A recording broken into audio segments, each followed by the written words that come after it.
La Croix-Rouge internationale pousse un cri d'alarme en Centrafrique. En visite à Bangui et dans les camps de déplacés tout proches, le président du CICR, Peter Maurer, a appelé le monde à ouvrir les yeux sur la crise humanitaire qui sévit dans le pays et frappe 2,2 millions de déplacés. Près de 5 ans après le début du conflit en RCA, qui a été marqué par des vagues successives de nettoyage ethnique, la situation sécuritaire s'aggrave encore. La violence est revenue dans la majeure partie de la République centrafricaine. J'étais à Alindao quand les violences ont commencé et j'ai dû fuir. Quand je suis revenue, des hommes armés m'ont capturé. Ils m'ont battu à la machette et mon fils aussi.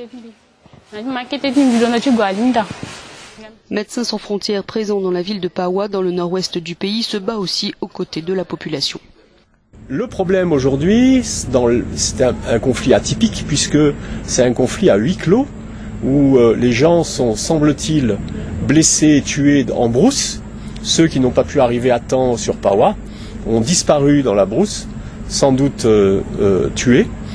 Même dans des régions relativement sûres du pays, les gens sont soumis à une violence omniprésente et soutenue. Les autorités semblent incapables d'empêcher la prolifération d'hommes armés qui vivent sur le dos des gens, imposant des taxes qui font augmenter le coût de la vie.